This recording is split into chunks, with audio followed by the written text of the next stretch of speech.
Last கிளாஸ்ல வந்து என்ன பார்த்தோம் அப்படின்னா, அதாவது ஸ்டீலினுடைய வகைகள் என்ன அப்படின்றத பார்த்தோம். சோ இந்த கிளாஸ்ல வந்து நம்ம என்ன பார்க்க போறோம் அப்படின்னா, ஜிம்னோஸ்பெர்ம்கள் அப்படின்னு சொல்றோம். சோ இந்த ஜிம்னோஸ்பெர்ம்கள் அப்படின்றது வந்து பார்த்தோம்னா, அதாவது மைக்கேல்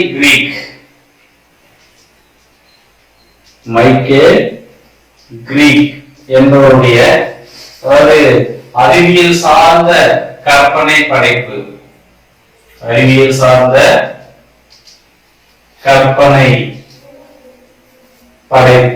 அப்படின்னு சொல்றோம். இந்த மைக்கேல் கிரீக்கினுடைய அறிவியல் சார்ந்த கற்பனை படைப்பான அதாவது யார் அப்படின்னு பார்த்தோம்னா, ஸ்டீவன் ஸ்பீல்பர்க் அப்படின்றவரு 1993ல ஜுராசிக் பார்க் அப்படின்ற ஒரு படமா வந்து அவரு எழுதுறாரு. யாருன்னா இந்த மைக்கேல் கிரீக்கினுடைய அறிவியல் சார்ந்த கற்பனை படைப்பான அந்த படைப்பை வந்து இந்த ஸ்டீவன் ஸ்பீல்பர்க் அப்படின்றவர் 1993ல ஜுராசிக் பார்க் அப்படின்னு சொல்லிட்டு ஒரு திரைப்படமா வந்து எடுக்கிறாரு. இப்ப இந்த ஜுராசிக் பார்க் அப்படின்ற திரைப்படத்துல வந்து பார்த்தோம்னா, அதாவது ஆம்பர் அப்படின்னு சொல்லக்கூடிய இந்த ஆம்பர் அப்படின்றது வந்து என்ன சார் அப்படின்னா, அதாவது அந்த ஆம்பர் அப்படின்றது தாவரங்களால் சுரக்கப்படக்கூடிய ஒரு பொருள். சோ இந்த ஆம்பரோடைய பர்பஸ் என்ன அப்படின்னு பார்த்தோம்னா, அதாவது இந்த ஆம்பர் அப்படின்றது வந்து என்ன அப்படின்னா, ஒளி புகும் தன்மை உடையது. அதே மாதிரி அழிந்து வரும் உயிரினங்களை பாதுகாக்க பயன்படக்கூடியது.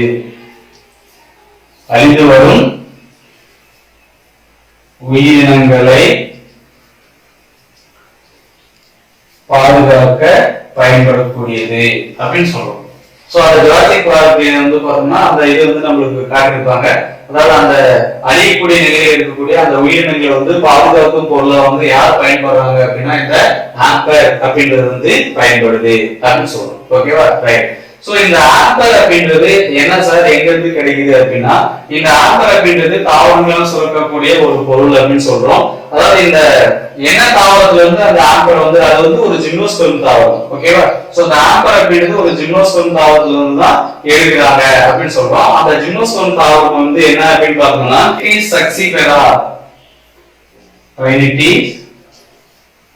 சக்சிபெரா அப்படின்ற ஒரு ஜிம்னோஸ்பெர்ம் தாவரத்துல இருந்து பெறப்படக்கூடிய ஒரு திறன்மிக்க பாதுகாக்கும் பொருளா வந்து யார் இருக்கிறாங்கன்னா, ஆம்பர் இருக்கிறாங்க.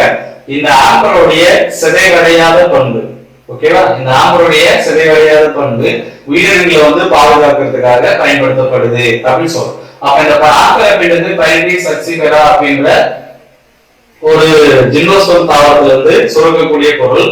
அந்த ஆம்பர் அப்படின்றது வந்து பார்த்தோம்னா ஒரு பாதுகாக்கும் பொருளா பயன்படுது. அதாவது அது வந்து அதனுடைய சிதைவடையாத பண்பு உயிரினங்களை பாதுகாக்கிறதுக்கு வந்து பயன்படுது. அது பைனிட்டி சக்சிபெரா அப்படின்ற ஜிம்னோஸ்பெர்ம் தாவரத்துல இருந்து அதை வந்து எடுக்கிறாங்க அப்படின்னு சொல்றோம். ஓகேவா? ரைட். சோ இந்த ஜிம்னோஸ்பெர்மை அதாவது கிரேக்க மொழியில வந்து பார்த்தோம்னா, ஜிம்னோ அப்படின்னா என்ன அர்த்தம் அப்படின்னா திறந்த அப்படின்றது அர்த்தம். ஸ்பெர்மா அப்படின்னா என்ன அர்த்தம் அப்படின்னா விதை அப்படின்றது அர்த்தம். ஓகேவா?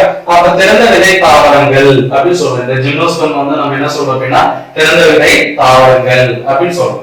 சோ இந்த ஜிம்னோஸ்பெர்ம் வந்து அதாவது எந்த காலத்துல இருக்கும் அப்படின்னு பார்த்தோம்னா, மீசோசோயிக் ஊழி காலத்தில், மீசோசோயிக் ஊழி காலமான அதாவது ஜுராசிக் மற்றும் கிரிட்டேசியஸ். ஓகேவா? மீசோசோயிக் ஊழி காலத்துல காணப்படக்கூடிய இந்த ஜுராசிக் மற்றும் கிரிட்டேசியஸ் அப்படின்ற காலத்துல தான் வந்து இந்த ஜிம்னோஸ்பெர்ம்கள் வந்து மிகுதியா இருந்துச்சு அப்படின்னு சொல்றோம். அப்ப ஜிம்னோ அப்படின்னா திறந்த அப்படின்றது அர்த்தம், ஸ்பெர்மா அப்படின்னா விதை அப்படின்றது அர்த்தம். சோ இந்த ஜிம்னோஸ்பெர்ம் அப்படின்னா திறந்த விதை தாவரங்கள் அப்படின்னு சொல்றோம். ஏன் திறந்த விதை தாவரங்கள் அப்படின்னா அங்க சூர்பை வந்து கிடையாது, அதனால வந்து திறந்த விதை தாவரங்கள் சொல்றோம். மீசோசோயிக் ஊழி காலத்துல வந்து ஜுராசிக் மற்றும் கிரிட்டேசியஸ் காலத்துல தான் வந்து இந்த ஜிம்னோஸ்பெர்ம் தாவரங்கள் வந்து மிகுதியாக காணப்பட்டுச்சு அப்படின்னு சொல்றோம். மிகுதியா வந்து காணப்பட்டது வந்து மீசோசைக் ஊழி காலமான ஜுராசிக் மற்றும் கிரெட்டேசியஸ் பீரியட்னு சொல்றோம். அதாவது இந்த தாவரங்கள் வந்து எங்க இருக்கும் அப்படின்னா வெப்ப மண்டல மற்றும் மித வெப்ப மண்டல வெப்பமண்டலம் மற்றும் மித வெப்ப மண்டலங்கள்ல வந்து அதிக அளவுல பரவி காணப்படும் அப்படின்னு சொல்றோம். இந்த ஜிம்னோஸ்பெர்ம் தாவரங்கள் வந்து வெப்பமண்டலம் மற்றும் மித வெப்பமண்டல தாவரங்கள் வந்து அதிக அளவுல பரவி காணப்படும் அப்படின்னு சொல்றோம். ஓகேவா? சோ இந்த ஜிம்னோஸ்பெர்ம்கள் அப்படின்றது அதாவது மைக்கேல் கிரீக்கினுடைய அறிவியல் சார்ந்த கற்பனை படைப்பான அந்த விளைவு வந்து ஸ்டீவன் ஸ்பீல்பர்க் அப்படின்றது 1993ல ஜுராசிக் பார்க் அப்படின்ற ஒரு திரைப்படமா வந்து எடுக்கிறாரு. சோ இந்த ஜுராசிக் பார்க் அப்படின்ற படத்துல வந்து ஆம்பரை பத்தி சொல்லியிருப்பாங்க. அந்த ஆம்பர் அப்படின்றது வந்து என்ன அப்படின்னா ஒளிபுகும் தன்மை கொண்ட அதாவது அழிந்து வரும் உயிரினங்களை அதாவது ஒளிபுகும் தன்மை கொண்ட உட்பொதிந்த அதாவது உயிரினங்களை பாதுகாக்கும் ஒரு பொருளை வந்து அது பயன்படுதுன்னு சொல்றோம். அப்ப அந்த ஆம்பர் அப்படின்றது என்ன சார்? அப்ப ஆம்பர் அப்படின்றது பைனிடேஸ் சக்சிகரா அப்படின்ற ஜிம்னோஸ்பெர்ம் தாவரத்துல இருந்து பெறப்படக்கூடிய ஒரு பாதுகாக்கும் பொருளா வந்து அது இருக்குது. சோ அதனுடைய சிறைவடையாத பண்பு வந்து உயிரினங்களை வந்து பாதுகாக்கிறதுக்கு பயன்படுதுன்னு பார்த்தோம். ஜிம்னோஸ்பெர்ம் அப்படின்னா என்ன? ஜிம்னோ அப்படின்னா திறந்த, கிரேக்க மொழியில திறந்த அப்படின்றது அர்த்தம். ஸ்பெர்மா அப்படின்னா விதை அப்படின்னு அர்த்தம். திறந்த விதை தாவரங்கள் அப்படின்னு சொல்றோம். இந்த ஜிம்னோஸ்பெர்ம் தாவரங்கள் வந்து மீசோசோயிக் ஊழி காலத்துல வந்து அதாவது ஜுராசிக் மற்றும் கிரெட்டேசியஸ் பீரியட்ல வந்து அதிக அளவில் காணப்பட்டுச்சுன்னு சொல்றோம். இந்த ஜிம்னோஸ்பெர்ம் தாவரங்கள் வந்து வெப்ப மண்டலம் மற்றும் மித வெப்ப மண்டலங்கள் வந்து அதிக அளவில் காணப்படும் அப்படின்னு சொல்றோம். இந்த ஜிம்னோஸ்பெர்ம்களுடைய பொது பண்புகள் என்ன அப்படின்றத பார்க்கலாம். ஜிம்னோஸ்பெர்ம்களுடைய பொது பண்புகள்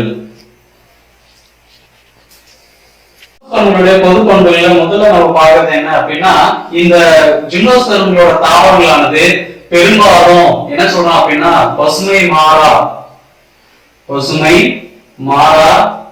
மரங்கள், பசுமை மாறா மரங்களா இருக்கலாம் அல்லது புதர் செடிகள் அல்லது வன்கொடிகளா இருக்கலாம். வன்கொடிகள். சோ இவங்களுக்கு எடுத்துக்காட்டு யார சொல்லலாம் அப்படின்னா நீட்டன். வன்கொடிகள் அப்படின்னா என்ன சார் அப்படின்னா சோ வன்கொடிகள் அப்படின்றது அதாவது அந்த ஸ்டெம் தண்டானது ரொம்ப பழுத்து காணப்படும். ஆனா அந்த ஸ்டெம்மானது வந்து பாத்தோம்னா அதாவது நிலைச்சி நிற்கிறமா அப்படின்னா அது சந்தேகம் தான். ஓகேவா? சோ நிலைப்பு தன்மை வந்து அதுக்கு குறைவா இருக்கும். சோ அந்த இதுக்கு பேர் நம்ம வன்கொடிகள் சொல்றோம். எடுத்துக்காட்டு வந்து நீட்டம் அப்படின்னு சொல்றோம். சோ இந்த தாவர உடல் அமைப்பானது ஓகேவா? அதாவது வித்தக தாவர உடல்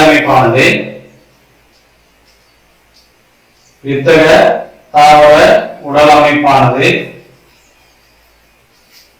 அதாவது 2n அப்படின்னு சொல்றோம். ஓகேவா?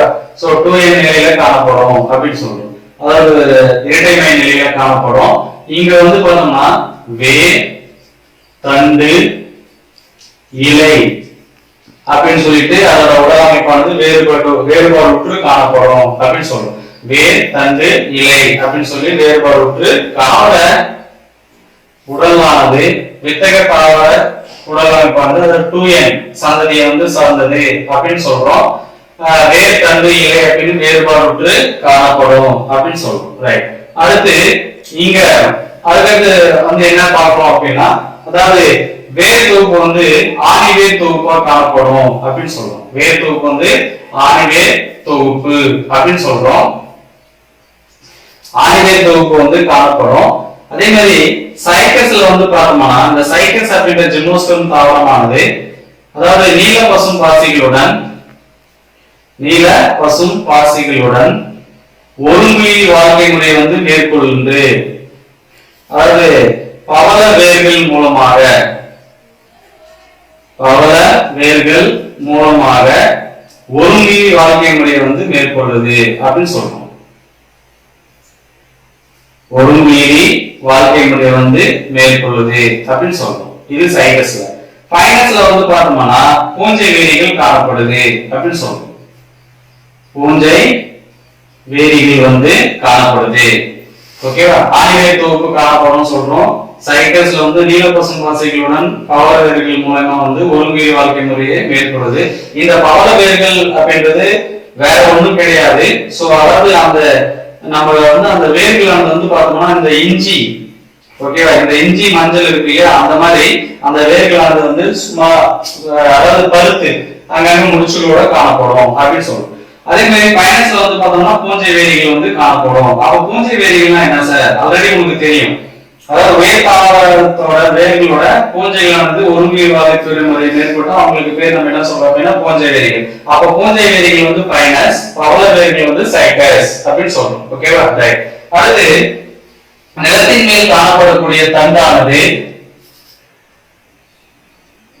நிலத்தின் மேல் காணப்படக்கூடிய அந்த தண்டானது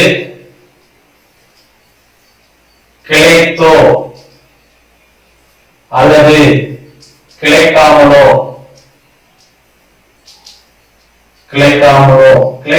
அப்படின்னா சைக்கஸ், கிளைத்து அப்படின்னா பைனஸ். அதாவது நிலத்தின் மேல் காணப்படக்கூடிய அந்த தண்டானது கிளைக்காமல் அப்படின்னா அதாவது நேரா ஒரே இதா இருக்கும். சோ கிளைத்து காணப்படும் அப்படின்னா பிரான்சஸ் இருக்கும். ஓகேவா?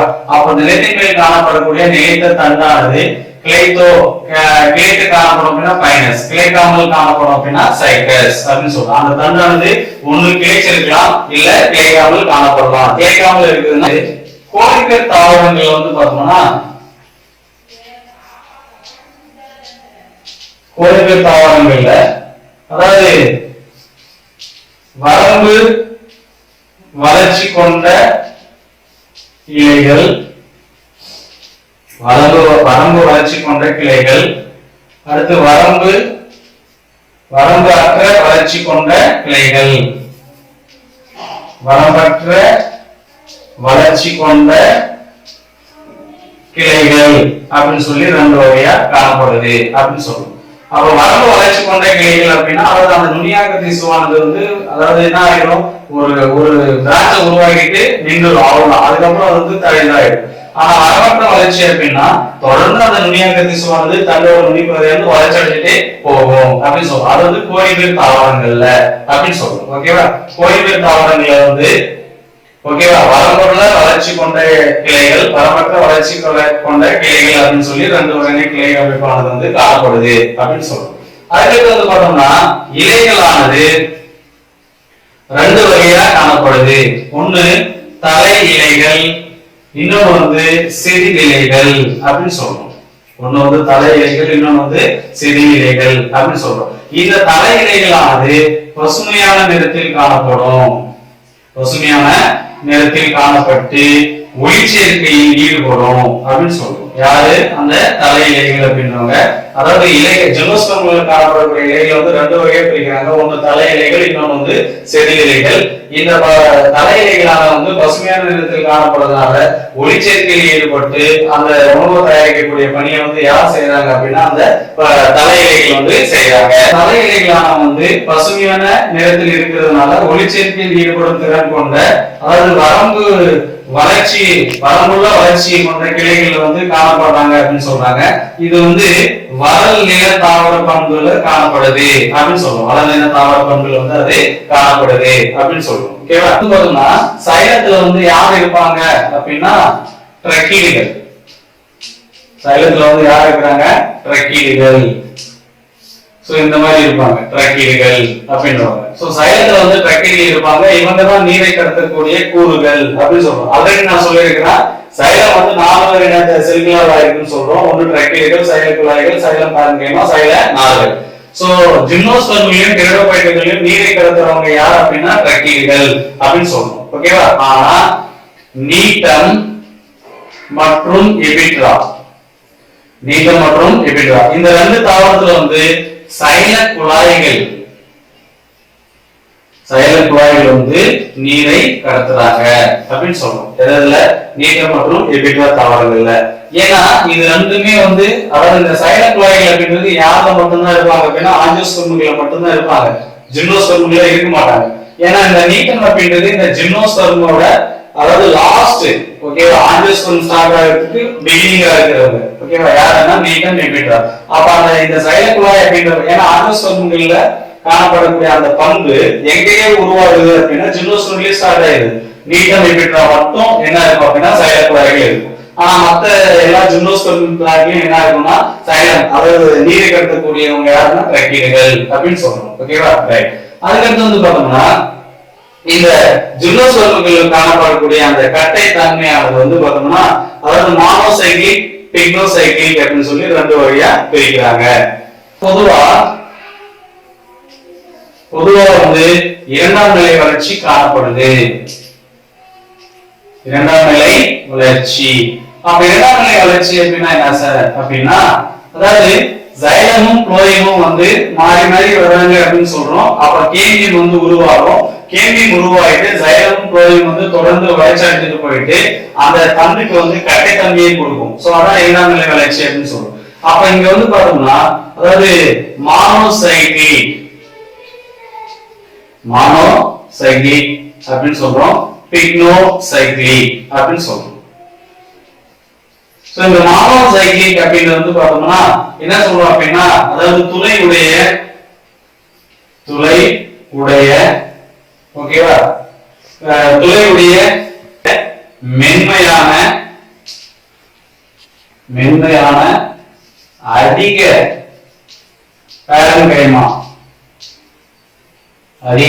பேரன்கைமா பெற்ற செல்கள் அப்படின்னு சொல்றோம். சோ இவங்க வந்து மானோசைக்ளிக். இவங்களுக்கு எடுத்துக்காட்டு யார சொல்லலாம் அப்படின்னா சைக்கஸ். இவங்களுக்கு எடுத்துக்காட்டு வந்து யார சொல்லலாம் சைக்கஸ். அடுத்து பிக்னோசைக்ளிக்.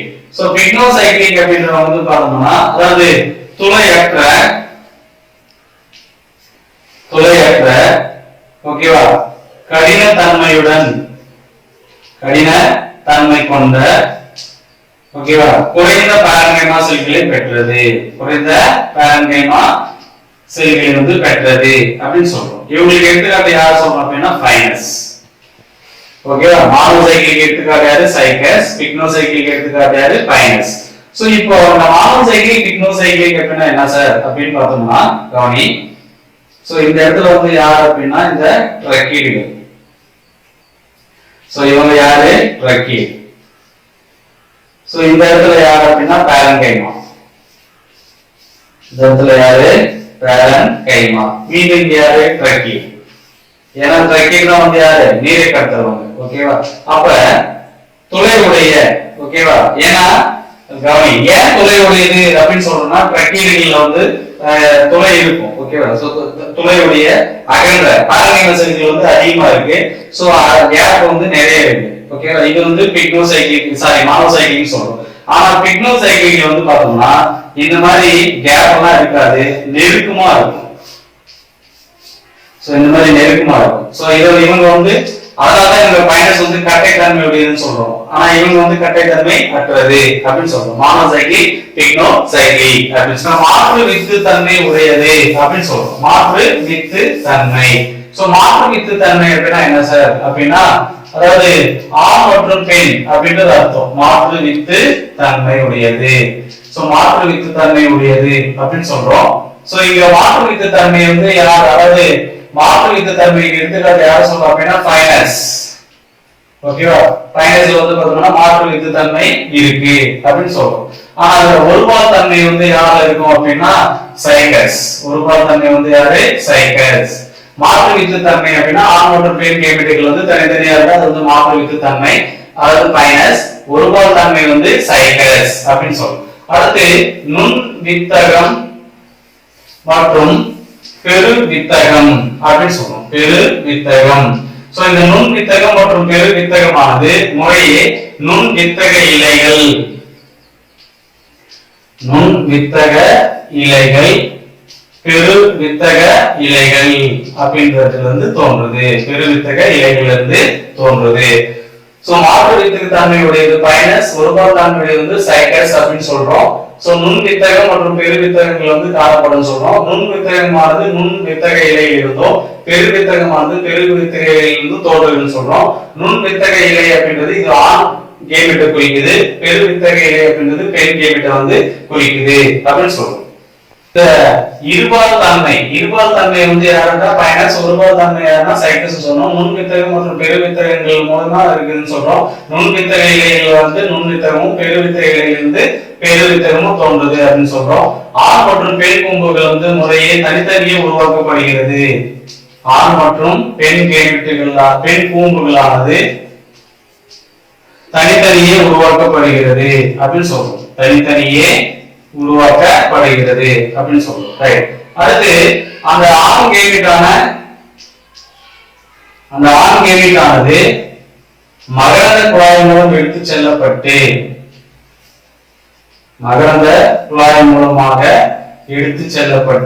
இந்த மகரந்த குழாய் மூலமாக எடுத்து செல்லப்படுறதுக்கு பேர் நம்ம என்ன சொல்றோம் அப்படின்னா சைபனோகேமி அப்படின்னு சொல்றோம். ஓகேவா? மகரந்த சேர்க்கையானது காற்றின் மூலமா நடைபெறுது அப்படின்னு சொல்றோம். மகரந்த சேர்க்கை காற்றின் மூலமா நடைபெறுது. ஆண் உட்கருக்களானது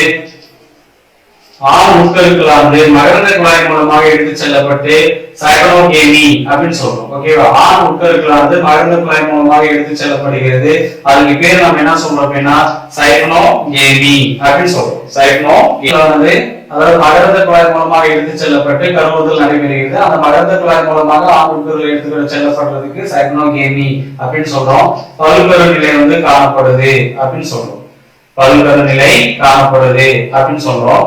அந்த கருவும் திசுவானது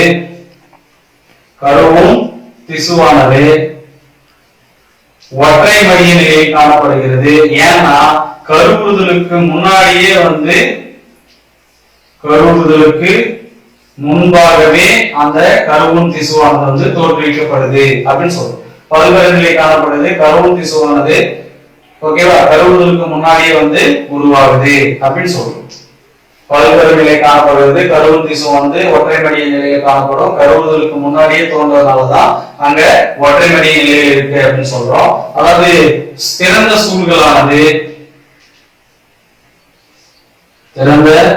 சூழ்களானது விதைகளாக மாற்றமடைகிறது. திறந்த சூழ்களானது என்ன பண்ணுது? விதைகளாக மாற்றமடைகின்றது. வாழ்க்கை சுழற்சியிலே ஓங்கிய வித்தக தாவர நிலையும் அப்படின்னு சொல்றோம். அதாவது 2n. குறுகிய கேமிட்டக நிலை அதாவது n மாறி மாறி தெளிவான வாழ்க்கை சுழற்சி வந்து காணப்படுது அப்படின்னு சொல்றோம். அது ஓங்கிய வித்தக தாவர நிலை 2n குறுகிய கேமிட்டக தாவர நிலை n மாறி மாறி தெளிவான வாழ்க்கை சுழற்சி வந்து காணப்படுது அப்படின்னு சொல்றோம். ஓகேவா? ரைட். ஸ்போர் அப்படின்றது 1965ல அதாவது இந்த ஜிம்னோஸ்பெர்ம்கள் வந்து 3 வகுப்புகளாக 9 துறைகள் 31 குடும்பங்களாக வந்து பிரிக்கிறார். இந்த ஸ்போர்ம் அப்படின்றது வந்து 1965ல 3 வகுப்புகளாகவும் அந்த 3 வகுப்புகள் வந்து 9 துறைகள் 31 குடும்பங்களாக வந்து அப்படின்றது 1965ல அதாவது ஜிம்னோஸ்பெர்ம் வந்து 3 வகுப்புகளாகவும் 9 துறைகளாகவும் 31 குடும்பங்களாகவும் வந்து பிரிக்கிறாரு. அந்த 3 வகுப்புகள் என்னென்ன அப்படின்னு பார்த்தோம்னா அதாவது நீட்டேசி, ரெண்டாவது பார்த்தோம்னா கோனிபெரேசி,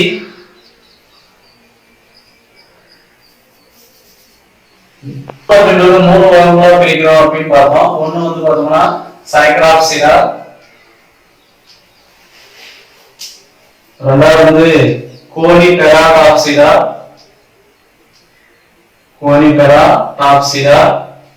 மூணாவது வந்து பார்த்தோம்னா நீட்டாப்சிடா. அதாவது இந்த ஸ்போர்ம் அப்படின்றது 1965ல 3 வகுப்புகளா பிரிக்கிறாரு. ஒன்னு சைக்ராப்சிடா, கோனிபெராடாப்சிடா, நீட்டாப்சிடா அப்படின்னு 3 வகுப்புகளா பிரிக்கிறாரு. அந்த 3 வகுப்பின் கீழ வந்து 9 துறைகளாகவும் 31 குடும்பங்களாகவும் வந்து பிரிக்கிறாரு அப்படின்னு சொல்றோம். ஓகேவா? ரைட். சோ இன்னைக்கு கிளாஸ்ல வந்து நம்ம என்னென்ன பார்த்தோம் அப்படின்னா அதாவது ஜிம்னோஸ்பெர்ம்கள் பார்த்தோம்.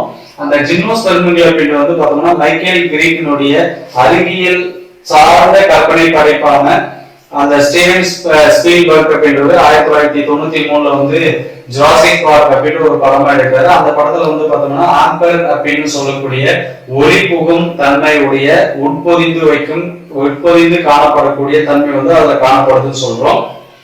அந்த பூச்சியை வந்து பாதுகாக்கக்கூடிய தன்மை வந்து அதுல இருக்குன்னு சொல்றோம். அந்த ஆம்பர் அப்படின்றது வந்து எதுல இருந்து எடுக்கிறாங்க அப்படின்னு பார்த்தோம்னா, அதாவது என்ன சொல்றோம், பைனிடிஸ் சாக்சிபெரா அப்படின்ற ஜிம்னோஸ்பெர்ம் தாவரத்துல வந்து எடுக்கப்படக்கூடிய ஒரு பாதுகாக்கும் பொருளாகவும் சிதைவடையாத தன்மையா இருக்கிறதுனாலையும் அது வந்து உயிரினங்களை வந்து பாதுகாக்கிறதுக்காக பயன்படுது அப்படின்னு சொல்றோம். சோ ஜிம்னோஸ்பெர்ம் அப்படின்னு வந்து பார்த்தோம்னா கிரேக்க மொழியில ஜிம்னோ அப்படின்னா திறந்த, ஸ்பெர்மா அப்படின்னா விதை அப்படின்னு திறந்த விதை தாவரங்கள் சொல்றோம்.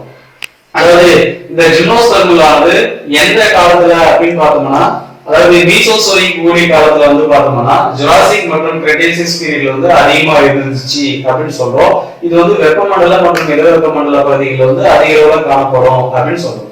சோ இந்த ஜிம்னோஸ்பெர்முடைய பொது பண்புகள் என்ன அப்படின்றத பார்த்தோம். பெரும்பாலும் பசுமை மாறா மரங்கள், புதர் செடிகளா இருக்கும் அல்லது வன்கொடிகளா இருக்கும். வன்கொடிகளுக்கு எடுத்துக்காட்டு யார் சொல்றோம் அப்படின்னா நீட்டத்தை வந்து சொல்றோம் அப்படின்னு சொல்றோம். அதே மாதிரி தாவர உடலமானது வித்தக தாவர நிலை, அதாவது 2n ஓங்கிய சந்ததியை வந்து சார்ந்தது அப்படின்னு சொல்றோம். தாவர உடலமைப்பானது வேர், தண்டு, இலை அப்படின்னு சொல்லி வேறுபாடு காணப்படும் அப்படின்னு சொல்றோம். அடுத்து வேட்ட ஆணிவேர் தொகுப்பு வந்து காணப்படும் சொல்றோம். சைக்கஸ் வந்து பார்த்தோம்னா, அதாவது நீலப்பசும் பாசிகளுடன் ஒருங்குயிர் வாழ்க்கை முறை வந்து பவள வேர்களை வந்து மேற்கொள்ளுது அப்படின்னு சொல்றோம். பயணத்துல வந்து பார்த்தோம்னா பூஞ்சை இலைகள் வந்து காணப்படும் அப்படின்னு சொல்றோம். அதே மாதிரி நிலத்தின் மேல் காணப்படக்கூடிய அந்த கிளைத்த தண்டானது வரமுள்ள வளர்ச்சியாவோ அல்லது வரமற்ற வளர்ச்சியாவோ வந்து காணப்படலாம் அப்படின்னு சொல்றோம். இலைகளானது வந்து ரெண்டு வகையா இருக்கு. ஒண்ணு செதில் இலைகள், இன்னொன்னு வந்து தலை இலைகள் சொல்றோம்.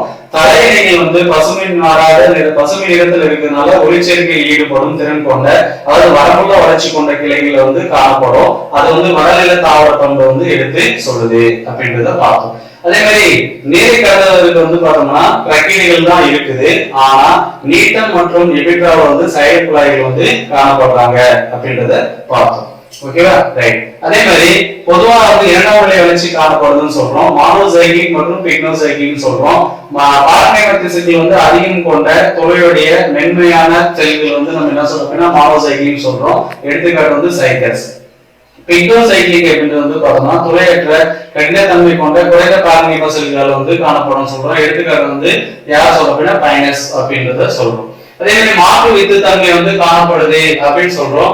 இருபால் தன்மை வந்து யார் அப்படின்னா இருபால் தன்மை வந்து பைனஸ், ஒருபால் தன்மை வந்து சைக்கஸ். நுண் வித்தகம் மற்றும் பெருவித்தகம் வந்து காணப்படுது. நுண் வித்தகமானது நுண் வித்தகையிலிருந்து தோன்றுது, பெருவித்தகமானது பெருவித்தகையிலிருந்து தோன்றுதுன்னு சொல்றோம். ஆண் மற்றும் பெண் கும்புகள் வந்து தனித்தனியா காணப்படுதுன்னு சொல்றோம். அதுல காற்றின் மூலம் மகரந்த சேர்க்கை வந்து நடைபெறுதுன்னு சொல்றோம். அதே மாதிரி மகரந்த சேர்க்கை, அதாவது ஆண் உட்கருக்களானது மகரந்த குழாய் வழியாக எடுத்து செல்லப்பட்டு கருவுதல் நடைபெறுகிறது. அதுக்கு பேரு சைக்னோகேமி அப்படின்னு சொல்றோம். ஓகேவா, பல்கரு நிலை காணப்படுது. கருவும் திசுவானது கருவுதலுக்கு முன்பாகவே தோற்றுவிக்கப்படுது அப்படின்னு சொல்றோம். சூழ்களானது திறந்த விதைகளாக, திறந்த சூழ்களானது விதைகளாக மாற்றமடைகிறது அப்படின்னு சொல்றோம். அதாவது தாவர உடலமானது ஓங்கிய வித்தக தாவர நிலையும் குறுகிய கேமிடக தாவர நிலையும் மாறி மாறி தெளிவான வாழ்க்கை சுழற்சி வந்து காணப்படுது அப்படின்னு சொல்றோம். இந்த ஸ்போக் அப்படின்றது வந்து 1965 இந்த ஜிம்னோஸ்பெர்ம்ல 3 வகுப்புல பிரிக்கிறாரு. சைகாப்சிரா, கோனிபெராப்சிரா, மீட்டாப்சிரா. இதுல 9 துறைகளும் 31 குடும்பங்களாகவும் வந்து அவரு பிரிக்கிறாரு அப்படின்னு சொல்றோம். ஓகே சில்ட்ரன், இது இந்த கிளாஸ் இதோட முடியுது. தேங்க்யூ. மீதி கிளாஸ் வந்து நெக்ஸ்ட்